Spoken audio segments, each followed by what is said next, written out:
we have Human Nature, the 38th book in the Version New Adventures series from the Wilderness Years, and the inspiration for the 10th Doctor two-parter, Human Nature and Family of Blood.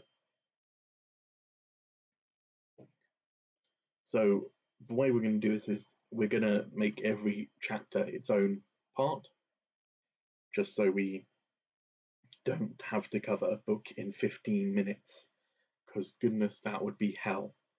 So instead we're going to I'm do sure it could be done though. I'd rather not try. So yeah, no, obviously. So otherwise we wouldn't have a podcast for the next 2 weeks. Yeah. So yeah, we're going to start with the prologue of Human Nature. And yeah, we open on a merchant planet. We open on a merchant, well, in a merchant area, I suppose. And also, I should probably mention, the Seventh Doctor is travelling with Bernice Summerfield, a companion originating from the Version New Adventures. So she wasn't in the episodes, of course. Yeah. Yeah. So do you want to go through this, or no, you can. Oh, okay. I've just got, this is like my most widely noted chapter. I'll go ahead. Okay. Yeah. Okay. So yeah, it starts off and the Doctor seems kind of saddened by something. He just doesn't seem very talkative or all of that. Well, a bit of background. I don't really know what. A bit of background. In, I think it was the book previous to this one, the Doctor, well, one of the Doctor's companions has died. Oh. So that makes sense. Yeah, that would do it, I suppose. So yeah, carry on. Yeah. So they go to a market on the planet Krex in the Augon system, or if that's how it's pronounced. Anyway, so the Doctor mentions going to get an elephant, either purple or pink or grey. So yeah, just some comedy to start it off. It's very much something the Seventh Doctor would say. Yeah. So they arrive on the planet and masses of alien species in the market. So I guess it's sort of like in the Series 7 episode where the Doctor takes Clara to that market planet. The Rings of Akaten, yes. Yeah. So yeah, I was reminded of that as well. Yeah. That's actually one of my notes. All right. That it reminded me of. Yeah, so the Doctor seems urgent to be alone, so he recommends they separate off for a while. And Bernice goes to a beer tent and meets some people. Yeah. And people stuff happens. Yeah, so she talks to them for a bit. No, like, major sort of story things. If either of you want to say anything about what she said, because I didn't get anything about that. Oh, neither did I. But we just get some nice character moments with Benny. Yeah, they just kind of chat. Yeah. So the Doctor arrives to take her back to the TARDIS, and he uses this alcohol dispersion pad to instantly sober her up. Ah, nice of him. Which, seems like it'd be quite useful. I wish I had that. Anyway, so the Doctor seems to be in a hurry to tell her something. So they go back to the TARDIS, and the Doctor gives her this note. Now, we don't know what the note says yet, but gives her this note. Yeah. The Doctor basically says, "See you in 3 months." Yeah, more or less. That's what happens. Yeah. And then we cut away to a new character called Green Eye who appears and seems to be looking for a Time Lord.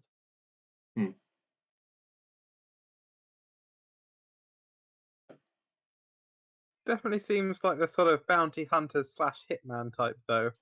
Yeah. So seems like it's going to be a very unfriendly meeting. That better. And he's met by members of his family, members of his family come by, who also want the Time Lord.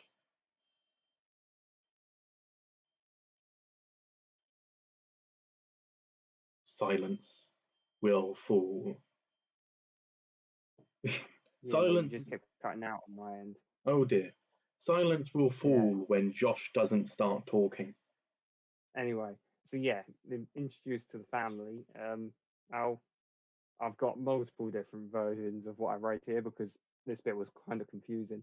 They seem to be meeting a father character, and he's referred to later as Laylock or something else that I've scribbled out. So probably not the stuff you scribbled out. Right. Okay. And then there's multiple other figures introduced. You got Seraph, and then there's two more men, one big, one thin, who are, well, the big one's referred to as Hoth, and yeah, I don't know whether we learn what the thin one's called. Yeah, the big one is secretly an ice planet. Yeah. And then there's also a guy called August, who may be the thin one. Yeah, really, I'm gonna say we don't need to memorize these names. I don't think it's that important. I think it's just important that they are the Orbitites. Yeah. And then, so they have a sort of tracker on the Doctor, which Laylock's placed because he's the one who the Doctor went to see for something or was near at some point. And then they discuss going after him, and a portal for the time vortex opens. Yep. And they go through it. Yes. Which will take 9 weeks to get to their destination. Except they're frozen in time, so they don't.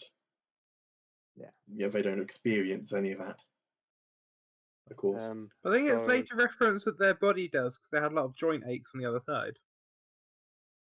We'll get there when we get there, Chris.